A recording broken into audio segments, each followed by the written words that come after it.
थी कराची एयरपोर्ट की super highway पर, जो कि बहरिया टाउन को दी गई, और नया जदीद एयरपोर्ट अगर वो बनता तो आज जो अमेरिका, ईरान, इसराइल, ईरान जंग और उसमें जो खलीजी ममालिक मुतासर हुए, पूरे खलीजी ममालिक का कारोबार खुदा की कसम कराची में शिफ्ट होता, पाकिस्तान में शिफ्ट होता।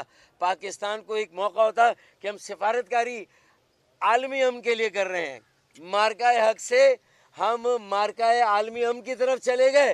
लेकिन यार ये जो मार्काए मईशत होना उसका जो मौका आया था, अगर ये एयरपोर्ट बन गया होता तो ये सालाना जो कंपनियां चली गई सिंगापुर, वो सारी कंपनियां 500 अरब डॉलर के साथ कराची और पाकिस्तान के बड़े और मुख्तलिफ शहरों में आती। ये नुकसान हुआ है। आज अगर संजीदा रवैया इख्तियार नहीं किया जाएगा, ये ऑर्डर सिंध हाई कोर्ट दे चुकी है तारिक मंसूर की पिटीशन में कि भाई अमल दरामद करो, इस पर नया प्लान छोड़ो, इस प्लान पर 2018 में मंजूर होने वाले, नोटिफाई होने वाले प्लान पर अमल करो, और जो खिलाफ वर्जियाँ की हैं उसकी रिपोर्ट दो और उन खिलाफ वर्जियों को सही करो, संगीन खिलाफ वर्जियों को रेगुलराइज ना करो नए प्लान की आड़ में। ये हाई कोर्ट का ऑर्डर है। चूंकि ऑर्डर पर अमल नहीं हुआ तो तारिक मंसूर ने आज जो समाअत थी वो कंटेम्प्ट की थी, असल पिटीशन की कंटेम्प्ट, तौहीन अदालत का हमने एक अर्जदाश्त दी हुई है कि भाई ये सिंध हुकूमत किसी की सुनने का कोई जो है वो सुनने की रवादारी नहीं है। हाई कोर्ट ने, जुडिशल कमीशन और सुप्रीम कोर्ट ने कहा ये प्लान नोटिफाई करो, इस पर अमल करो, नहीं किया, खिलाफ वर्जी की। अब सिंध हाई कोर्ट कह रही है कि भाई अमल भी करो और रेगुलराइजेशन जो वायलेशन हुई है उसको रेगुलराइज ना करो, उसको ख़त्म करके इसी प्लान पर मनोवन लेटर एंड स्पिरिट में अमल करो। ये है कराची के तमाम शहरियों के बुनियादी हुकूक, उनकी बिजली की ज़रूरत, उनकी गैस की ज़रूरत, एयरपोर्ट की ज़रूरत, ट्रांसपोर्ट की ज़रूरत, ट्रैफिक की ज़रूरत, जो माल बरदार गाड़ियाँ हमारी सड़कों पर दंदनाती फिरती हैं, जो dumper loader, container, water tanker, ये जो हमारे नौजवानों को, बेटे बेटियों को बेदर्दी से कुचल रहे हैं, तो उसके लिए अगर नॉर्दर्न बाईपास बना तो कहाँ अमल दरामद हुआ? ये ट्रैफिक डाइवर्ट क्यों नहीं हुआ? कराची में सर्कुलर ट्रेन का मंसूबा जो 2007 के MQM की KMC काउंसिल के मास्टर प्लान में था, उस पर अमल दरामद नहीं हुआ। जायका, जापान की इंटरनेशनल डेवलपमेंट कोऑपरेटिंग एजेंसी आई, लेकिन आपने उसके मंसूबे को बिल्ट ऑपरेट ट्रांसफ़र पर आपने उसे एक्सेप्ट नहीं किया। आपने सर्कुलर ट्रेन का निज़ाम यहाँ पर नहीं लगाया। हब कैनाल आपने दूसरी बना दी जो कि मुतबादिल चॉइस थी, प्रायोरिटी नहीं थी। आपने चूंकि कहीं पैसे लगाने थे और उसमें से कमीशन खाना था, बनाई, वो तीसरी चौथी मरतबा ऑन की गई, फिर टूट गई। वो हब कैनाल जो 13, 14, 15 अरब रुपए की बनी, वो फिर टूट गई।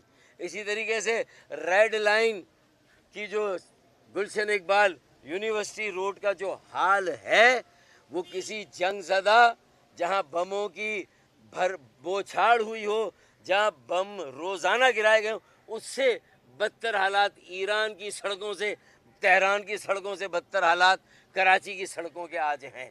और रेड लाइन की तो जो हाल देखें, कभी पानी की लाइन, कभी सीवरेज की लाइन टूट रही है, फिर निकासी आप 150 मिलियन गैलन के 3 ट्रीटमेंट प्लांट है, एक भी नहीं चल रहा। अब मुझे बताए K4 नया पानी 26 करोड़ गैलन यौमिया इजाफी नहीं हुआ आपसे, बापडा ने लिया 75% मुकम्मल। इस साल के आखिर में इंशाल्लाह MQM पाकिस्तान और PMLN कराची के शहरियों को 26 करोड़ गैलन इजाफी यौमिया पानी देने जा रही। लेकिन उसकी ऑगमेंटेशन, उसकी तकसीम, उसके पंपिंग स्टेशन, उसके रिजर्वायर, उसके वाल्व, ये सारी चीज़ें, मज़ीद तकसीमी लाइनें, तरसीली लाइनें, ये कराची में कहाँ बिछी? ये सारी वो बातें हैं जो इस पटिशन के साथ जुड़ी हुई हैं। ये खिलाफ वर्जियाँ हैं मास्टर प्लान की। इसका हिसाब सिंध हाई कोर्ट में देना है हुकूमत सिंध को। और कई और इसी तरह की बातें हैं, कई और इसी तरह के मसाइल हैं जो पूरे नहीं किए गए। 2018 के notified master plan, Karachi strategic development plan पर मनोवन अमल होना चाहिए। खिलाफ वर्जियों को ख़त्म होना चाहिए और उस वक्त तक कोई नया प्लान नहीं होना चाहिए जब तक कि ये MQM के 2007 के बनाए 2018 में जो पास किया गया था प्लान उस पर अमल दरामद ना हो जाए। और जो 8,000 अरब की करप्शन है, देखिए 15,000 एकड़ की ज़मीन एयरपोर्ट की थी, वो आपने बहरिया टाउन को दे दी। फिर कराची एयरपोर्ट पुराना जो अभी मौजूदा, उसके साथ डिप्लोमेटिक एनक्लेव की ज़मीन थी, जो आपकी नेशनल हाईवे, उसके साथ education city, media city, automobile city, कहाँ गए ये सारे सिटी? ये क्यों नहीं बने भाई? 2018 में नोटिफाई किया था, उसके बाद तो बनने चाहिए थे, फिर क्यों नहीं बने? ये सारे सवाल के जवाब देने, वरना नैब को नोटिस लेना चाहिए। ये 8,000 की करप्शन जो IMF का जो इंडेक्स है, अभी ये बताएंगे, जिससे साबित होती है, उसका हिसाब देना होगा। 8,000 तो एक जो कहते हैं ना कि एक वो जिसे कहना चाहिए एक रिजर्व्ड है, एक महदूद मोहतात जो है वो अंदाज़ा है 8,000 अरब, वरना तो ये हज़ारों अरब रुपए की करप्शन है। और ये जब चीज़ें खुलेंगी, ये ज़मीनें कहाँ गई? मीडिया सिटी की कहाँ गई? एजुकेशन की कहाँ गई? ऑटोमोबाइल की कहाँ गई? IT सिटी की कहाँ गई? और एयरपोर्ट की कहाँ गई? डिप्लोमेटिक एनक्लेव की ज़मीन कहाँ गई? ये सारी ज़मीनों का हिसाब देना है भाई। और फिर जो मंसूबे बनाए उनकी जो हालत देखें वो आपके सामने है। करीमाबाद का अंडरपास देख लें, DHA और कोरंगी का फ्लाईओवर जो है उसका हाल देख लें, आपको कोई मंसूबा, ये बांझ हैं, इनफर्टाइल हैं, इनकी कोख से अव्वल तो कोई मंसूबा जन्म नहीं लेता, और अगर ले भी ले तो वो साला बड़ा नहीं होता, उसको थैलेसीमिया हो जाता है बेचारे को, वो कम उम्री में ही जो है वो दुनिया से चला जाता है। सारे थैलेसीमिक इनके मंसूबे हैं, सारे कंजेनाइटल डिफॉर्मिटी, जो कंजेनाइटल इनबॉर्न एयर जो डिजीज़ होती है ना, जो पैदाइशी, उन ये मंसूबा कोई पाए तकमील तक पहुंचा ही नहीं। एक मंसूबा बता दें जो पाए तकमील तक। K4 से हाथ उठा लिया, बापडा ने वफाक ने ले लिया।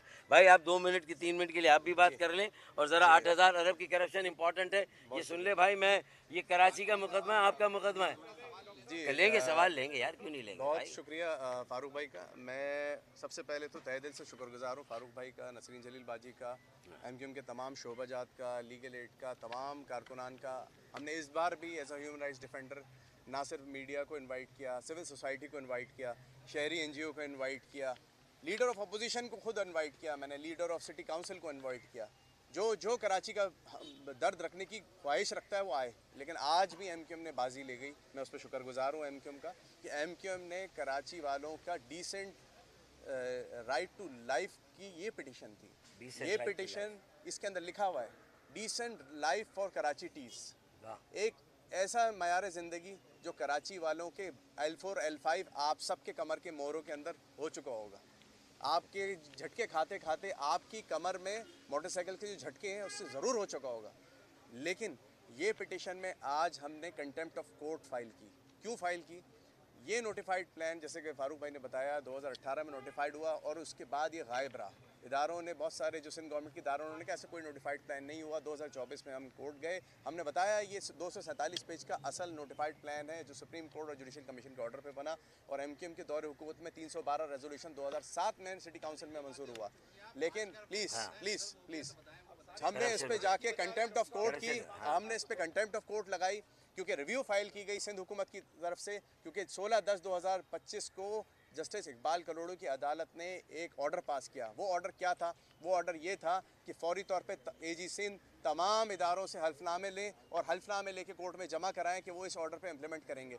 इसके जवाब में एक रिव्यू फाइल किया गया, जिसके जवाब में हमने तौहीन अदालत एक एप्लीकेशन लगाई और उसमें हमने बताया कि 2,555 मिलियन रुपीस का एक हिडन प्लान इसकी आड़ में किया जा रहा है। हालांकि कोर्ट जो है ऑलरेडी 10/2/2026 को एक ऑर्डर पास कर चुकी है कराची नोटिफाइड मास्टर प्लान को इम्प्लीमेंट करने के, जिस पर अदालत ने हैरत का इजहार किया। हमने उसमें तमाम डॉक्यूमेंटेशन प्रोवाइड की। हमने उसमें ये बताया कि क्लॉज 1.7 में ये प्लान 2030 से 2047 तक एक्सटेंडेबल है और all federal provincial local government agencies पे लागू है, जिस पे अदालत को ये गुमराह किया गया कि ये हमारे पास एक नया मास्टर प्लान बन रहा है और वो 2047 थे।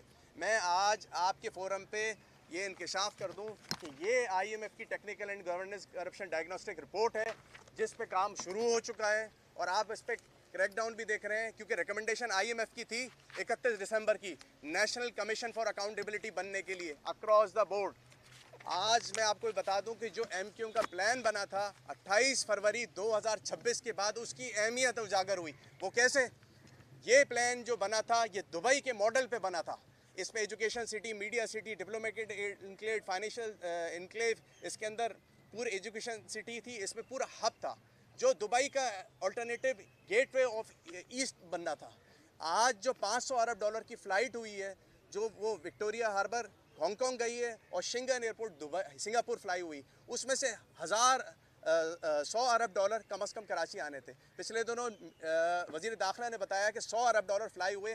वो कौन से लोग थे जिनके अपने असासे दुबई में हैं, जिसकी वजह से 100 अरब डॉलर वहाँ गए? वो कौन से लोग हैं जिनके नाम इस corruption and diagnostic assessment report में, जिसको नेशनल अकाउंटेबिलिटी ब्यूरो समेत तमाम लोगों को कहा गया कि इंडोनेशिया मॉडल, श्रीलंका मॉडल और आप उसके टर्किश मॉडल पे आप across the board crack down करें। आज जब ये हेयरिंग समाज शुरू हुई तो अदालत ने, हमने ये कैटेगोरिकली बताया कि 500 अरब डॉलर जो फ़्लाइट हुए इनकी नाअहली की वजह से हुए। अब ये नया प्लान बना के पुराने जो 10 अक्टूबर 2018 से लेकर आज तक जितनी इरेगुलेटरीज कमिट हुई हैं, जितनी जो मेलाफाइडी थी, उसको कवर देने की कोशिश करेंगे। तो हमने 2 चीज़ें मांगी अदालत से। अदालत ने कहा इस पर कि हम इन्फोर्समेंट तो डायरेक्ट साहब दे रहे हैं, तो हमने अदालत को बताया कि ना सिर्फ हम इन्फोर्समेंट मांग रहे हैं बल्कि हम डिक्लेरेशन भी मांग रहे हैं कि 10 अक्टूबर 2018 से लेकर आज तक जितने अनलॉफुल एक्ट इन 17 इदारों ने किए कि उसमें तमाम गवर्नमेंट एजेंसीज़ के तमाम साइन मौजूद हैं, जिसमें सुई गैस और के इलेक्ट्रिक और पीटीसीएल भी शामिल हैं, जो रोडें बगैर कोऑर्डिनेशन के नहीं खोज सकते। तो उसके अंदर ये तमाम डिक्लेरेशन भी, जिसमें अदालत ने राइट टू लाइफ हमारे तमाम केस फ्लॉज को रिकॉर्ड पे लिया और हमने अदालत को ये भी बताया कि हम इसको नैब में ले जाने का हक भी महफूज रखते हैं और उस पर अदालत ने हमारा ऑर्डर रिजर्व कर लिया है। और जो है हमें उम्मीद है कि अदालत इस ऑर्डर के ज़रिए सिंध हुकूमत को पाबंद कर देगी कि ये ह्यूमन राइट्स पॉलिसी जो आपकी है उस पे आप कराची के 4 करोड़ लोगों को उनका जायज़ हक देंगे। चले आखिरी एक नारा ले लें। देखें भाई, अब हल क्या है? पीपीपी भगाओ, कराची बचाओ। पीपीपी भगाओ, कराची बचाओ। पीपीपी भगाओ, कराची बचाओ। पीपीपी भगाओ, कराची बचाओ। पीपीपी भगाओ, कराची बचाओ। ये चले अब आप। और यार देखें, आप सब लोग भी यहाँ रहे, मैं आप सबका दिल की गहराई से मशकूर हूँ। और आप फिर भी थोड़ी बहुत छाँव में देखें, मैं तो बिल्कुल धूप में हूँ इस वक्त।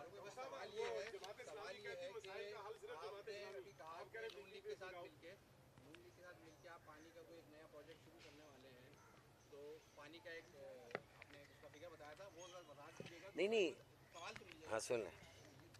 कर दीजिएगा कि कराची की जो सेंसस है, काउंटिंग है, उसमें तो नंबर कुछ और हैं। आप जो अब एमकेएम वफाक के साथ मिलकर काम करने जा रही है, उसमें कोई टेंटेटिव नंबर है आबादी का? कराची की ये आबादी, ये प्लान होना चाहिए वो जरा। पहली बात तो है कि देखिए, जो K4 का पहला फेज़ है 26 करोड़ गैलन यौमिया इजाफी पानी कराची के लिए। आखिरी पानी K3 का एमक्यूएम के मेयर के ज़माने में आया था 2008 में। उससे पहले फिर एमक्यूएम के मेयर के ज़माने में आया था 1998 में। तो वो 10 करोड़ गैलन पानी मेरे ज़माने में आया, फिर 10 करोड़ गैलन यौमिया K3 मुस्तफ़ा भाई के ज़माने में आया। तो ये एमक्यूएम के मेयर ही ने 20 करोड़ गैलन इजाफी यौमिया पानी दिया। अभी 26 करोड़ गैलन यौमिया इजाफी पानी पीपल्स पार्टी को इसका क्रेडिट मिलता अगर ये 18 सालों में वाटर बोर्ड या वाटर कंपनी के ज़रिए काम कराते। इनसे काम नहीं हुआ 14 सालों में, तो वफाक ने ये लेके वापडा को दिया। हम मॉनिटर कर रहे हैं, PMLN एग्जीक्यूट कर रही है। इंशाल्लाह दिसंबर में 26 करोड़ गैलन इजाफी यौमिया पानी कराची को मिलेगा। ये एक अच्छी खबर है कराची वालों के लिए। ये फिर एमक्यूएम की तुफैल होगा, एमक्यूएम की मेहनत से होगा ये पानी। अच्छा, और लेकिन इसकी तकसीम के लिए 75 अरब वर्ल्ड बैंक ने वाटर बोर्ड और सूबाई हुकूमत को दिए हैं। हमने वज़ीर आज़म से कहा भाई आए मीटिंग करें, उस प्रोजेक्ट की प्रोग्रेस भी ले लें। ऐसा ना हो कि पानी आ जाए कराची के सारे मज़ाफ़ात में और वहाँ बड़े बड़े हवा में नलके लगे हुए हों और वहाँ टैंकरों की लाइनें हों। अल्लाह ना करिए 26 करोड़ गैलन यौमिया इजाफी पानी भी टैंकर के ज़रिए। हम चाहते हैं डिफेंस क्लिफ्टन में टैंकर्स का ख़ात्मा हो। हम चाहते हैं कराची की हर बस्ती और आबादी में ये टैंकर माफिया का ख़ात्मा हो। और ये तभी होगा जब ये नया पानी दिसंबर में आएगा और तकसीम होगा। लाना हमारा काम था, हम ला रहे हैं। तकसीम करने के लिए हुकूमत सिंध और वाटर बोर्ड और KMC को काम करना है। वो हर शाख पे क्या बैठा है, अंजाम गुलिस्तां क्या होगा उसका अंदाज़ा आप लगा लें। हशर क्या होगा ये डिस्ट्रीब्यूशन का भी। अच्छा, आपने फिर कहा कि आबादी, देखिए भाई हमने बात की हुई है, जिस तरह पिछली हुकूमत ने इस बात को माना और 2017 में जो मरदमशुमारी हुई थी वो तो झरलू थी, तो उन्होंने एक मरदमशुमारी 2022 में की और उसमें हम वोट पर थे, तो हमने कराची की आबादी जो 32% थी सिंध की, माशाअल्लाह अब 37% है। अब 5 साल के बाद अगर फिर ये सेंसस होगा तो ये 37 से बढ़ के 45 होगी, मुझे उम्मीद है। और फिर उसके बाद जब 45 होगी तो फिर इंशाअल्लाह ताला यहाँ की सीटें भी बढ़ेंगी और अल्लाह ने चाहे इंशाअल्लाह अगला वज़ीर आला भी फिर कराची का होगा।